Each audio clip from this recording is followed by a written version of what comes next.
멀쩡한 의사들의 본격 재능 낭비 프로젝트 나는 의사다 시즌 4 보이는 라디오입니다. 반갑습니다. 우리 늘 같이 진행하던 써니가 네, 옆자리가 지금 이제 출산 휴가를 들어가서 축하한다고. 네.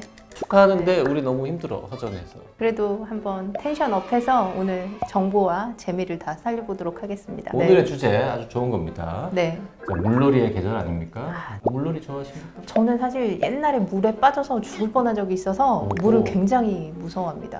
저는 물에 빠져서 죽을 뻔한 적도 없는데 물을 네. 싫어합니다. 그러면 저 물놀이 관련해서는 잘 모르시겠네요. 물놀이 관련해서는 잘 모르지만 물놀이 때문에 눈에 어떤 게 안 좋은지는 알고는 있습니다. 네. 그러면 물놀이 때문에 생기는 뭐 안과적인 질환 이런 거는 어떤 것들이 있습니까? 일단 가장 대표적인 게 물놀이 갔다 온 다음에 눈병이 엄청 많이 걸려서 들어오시거든요. 눈병 너무 비전문적인 멘트 그렇죠. 아닙니까? 정확히 얘기하면 이제 결막염. 결막염. 네. 제가 아주 오래전에 공부했던 기억을 네. 더듬어 보면 네. 결막염은 감염에 의한 거하고 아닌 네. 거하고 두 가지 있었던 것 같은데. 네네, 맞습니다. 계절 타고 왜 알레르기성 결막염이라고 해서 혹시 알러지 있으세요? 저 복숭아 못 먹습니다. 그런 거 알러지죠? 네, 맞습니다. 그래서 뭐 동물 털이라든지 그런 계절에 따라서도 알러지가 생기고 뭐 알러지 비염이 있으신 분들이 알러지성 결막염이 잘 생기는 경우들도 좀 있고. 자, 오늘의 주제는 이제 결막염 중에서 감염에 의한 거. 네. 그러면 바이러스, 박테리아 어느 쪽이죠? 바이러스 결막염이 수영장에서는 좀 잘 생기는 편입니다. 그러면 이제 우리가 물놀이 하는 장소가 보면 이제 수영장하고 바다 중에는 어디가 더 안 좋아요? 사실 생각을 해보면 저희가 수영장은 뭔가 소독 처리를 하잖아요. 그러니까 수영장이 더 깨끗할 것이다 라고 생각을 하시지만 그 소독 처리를 하는 게 이제 염소 처리를 하는 건데 그거는 대부분 세균을 잡아주는 역할을 할 뿐이고 바이러스한테는 소용이 없구나. 네, 그래서 바이러스성 결막염, 바이러스로 인한 전염을 막아주지는 못합니다. 거꾸로 그 소독약 성분이 눈에 해로울 수도 있지 않습니까? 네, 맞아요. 그 소독제 자체가 자극제로 작용을 해서 화학성 결막염이라고 해서 그런 걸 또 생길 수가 있거든요. 그럼 굳이 따지자면 차라리 바다가 낫다군요. 네, 뭐 차라리 바다가 나을 수도 있겠죠. 근데 몇 명이나 모여 있는 바다냐에 따라서 또 달라질 수 있겠죠. 네, 만약에 그 바닷가에 결막염이 있는 사람이 엄청 많이 있다. 그럼 그것도 엄청 위험한 거거든요. 잠깐만. 그러면 수영장에 원래 깨끗했어요, 물이. 네. 근데 결막염 있는 사람이 들어와서 놀기 시작했어요. 네.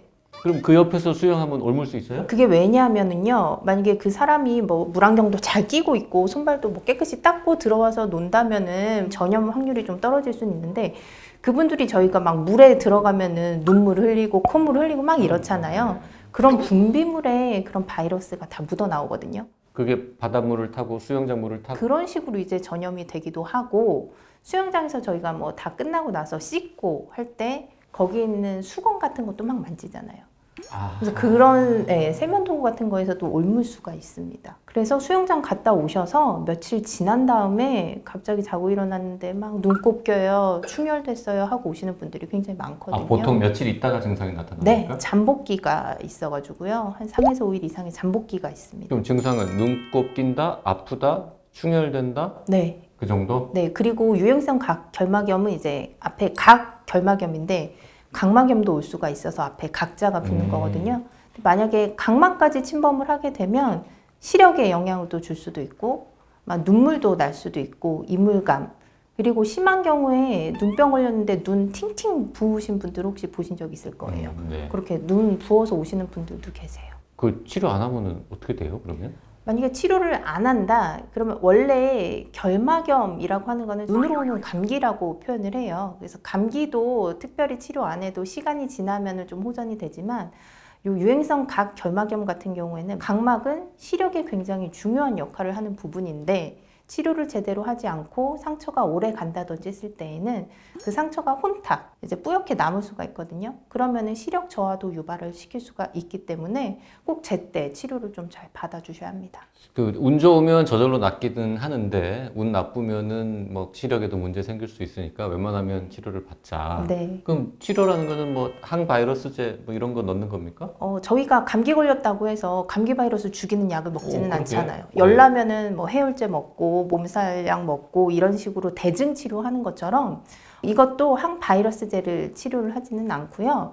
저희가 뭐 이물감이나 충혈 같은 거 있으면 그런 걸 줄여주는 약을 좀 쓰기도 하고, 염증을 줄여주려고 스테로이드 같은 항염증제 그런 거를 사용을 하기도 하고요. 이게 또 면역이 좀 약해지고 하다 보면 세균성 감염이 합병이 될 수가 있습니다. 그래서 예방적으로 항생제를 같이, 그래서 보통 약을 2가지를 많이 처방을 하기도 하고요. 그러니까 항바이러스제를 쓰는 게 아니라 오히려 항생제를 쓰는 네, 경우는 있다고요? 네. 뭐 이렇게 전신 증상이 나타나거나 뭐 이런 경우는 잘 없나요? 아니요, 그런 경우도 있습니다.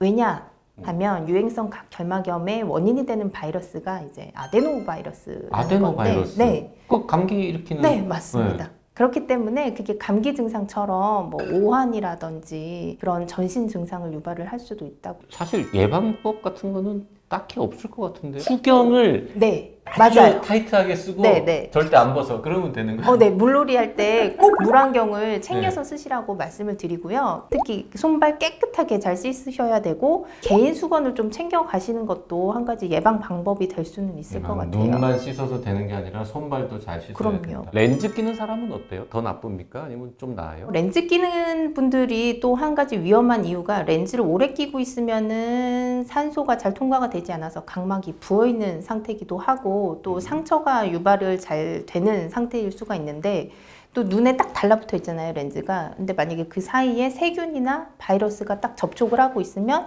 감염에 더 취약할 수가 있거든요. 그래서 보통은 안경 착용을 권장을 하고 있죠.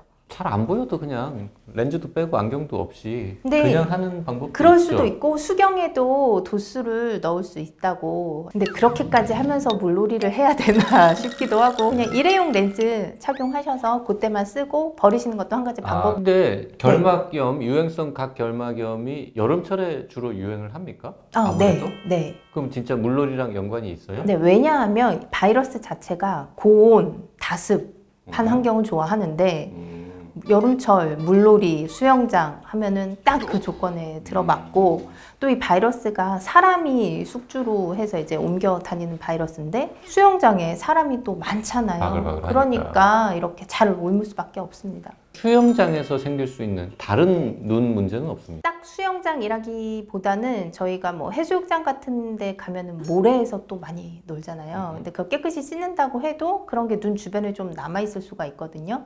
그렇죠. 그러면 이렇게 눈썹 있는 주변에 마이봄샘이라고 해서 기름샘이 있는데, 마이봄? 네, 마이봄샘. 네. 나의 봄. 우리 눈에 그 눈물 성분 중에 하나인 기름을 골고루 분비해주는 그런 기름샘이 있어요. 근데 이제 그 기름샘에 그런 찌꺼기 같은 게 끼게 되면은, 그럼 기름이 안 나와? 네, 그런 기름이 잘 안 나오면서 염증도 생기고, 눈물의 기름층에 뭔가 역할을 잘 못 해주기 때문에 안구 건조증이 또 생길 수도 있고. 눈 밑에 조그만 기름 나오는 샘이 있었는데, 주머니가 네. 있는데 네, 그게 네. 막히면 그 주머니가 자체에 염증이 염증이 생길 수 생기면 있고. 그게 뭘까요? 어? 그게 뭘까요? 그 모르죠. 주머니에 염증 생기면 다래끼. 그게 다래끼예요. 네. 오. 그 주머니에 염증이 생기면 다래끼고, 기름이 안 나오니까 눈이 뻑뻑해지니까 네, 뭐 네. 안구 건조증이나 뭐 네. 이런 게 생길 수도 있고. 네, 그래서 꼭 세수하실 때, 이거는 뭐 물놀이를 하지 않으시더라도 특히 여성분들 눈화장 많이 하시잖아요. 그런 분들 세수하실 때 눈꺼풀, 그 부분에 마이봄샘이 있으니까는 그 부분 꼭 깨끗하게 닦아주시는 게 굉장히 중요합니다. 제가 이제 눈 화장은 안 하는데 네. 선크림은 많이 바른단 말이죠. 네. 근데 이제 선크림 바르고 좀 네. 하루 종일 있으면 네. 그 성분이 눈에 들어가는 것 같아요. 따끔따끔 좀 어. 불편한데, 네. 화장품이나 선크림 성분이 눈에 네. 들어가는 것도 뭐 네. 좋을 건 없지 않겠습니까? 그쵸, 화학적 성분이 있으니까요. 그래서 웬만하면은 요 눈 주변 피부를 피해서 바르라고 말씀을 드리는 게, 이 눈썹 자체가 저희가 눈을 깜빡이면서 피부 주변에 눈썹이 닿으면 그 눈썹하고 화장품 같은 게 또 닿고, 그 깜빡이면서 눈 속으로 또 들어갈 수도 있는 부분이거든요. 그래서 좀 눈 주변은 피해서 바르시라고 저희는 늘 말씀을 드려요. 그리고 제가 한 가지 말씀을 좀 드리고 싶은 게, 유행성 각결막염이 이제 어린이들한테도 생기는데, 각결막염에서 가성막이라는 게 생길 수가 있어요. 하얀색 막이 그 결막에 생길 수가 있는데, 그거를 저희가 제거를 꼭 잘 해야지만 좀 더 빨리 낫거든요. 근데 그거를 제거를 할 때 면봉으로 막 저희가 이렇게 긁어내는데 좀 피가 날 때도 있어요. 네, 어머니들이 이제 우리 아이들 이거 시술하는데 피 난다고 엄청 걱정을 하시는데 이거는 안과에서 그 가성막은 하루 이틀 걸러서 생기면 또 제거를 하고 제거를 해야 빨리 낫는 거니까는요.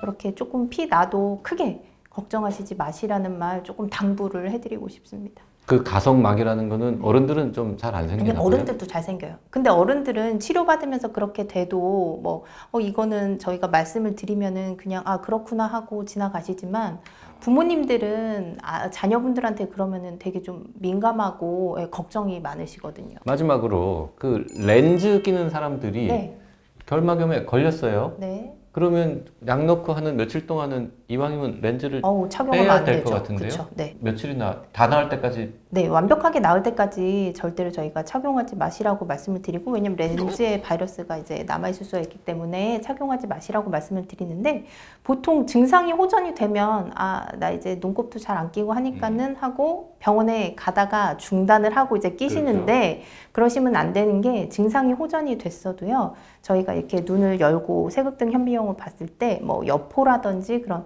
특징적인 증상이 남아있으면 그건 아직 전염성이 있는 거거든요. 여포가 뭐예요? 여포라고 해서 결막에 이제 그 염증 조직들 같은 게 좀 보이는 거가 있어요. 바이러스성 결막염이 있을 때 그런 조직이 이제 보이는데 그런 게 심하게 남아있을 경우에는 아직 다 나은 게 아니기 때문에 자, 그럼 잠복기는 이제 3일에서 5일. 치료되는 데는 한 2주 정도는 보셔야 돼요. 그렇게 2주 오래 이상. 걸려요? 특히 유행성 각결막염은 2, 3주까지도 저희가 봐요. 오, 그리고 증상이 없어지고 나서도 뭐 최소 며칠쯤은 더 네, 렌즈는 좀 네, 빼고 네. 약도 좀 계속 넣고. 네, 그래서 저희가 보고 꼭 확인을 받으신 다음에 약을 끊으세요라고 말을 듣고 끊으시는 게 중요합니다. 자, 오늘은 면봉 정종진 선생님과 함께 여름철에 유행하는 유행성 각결막염에 대해서 공부해봤습니다. 고맙습니다. 네, 감사합니다.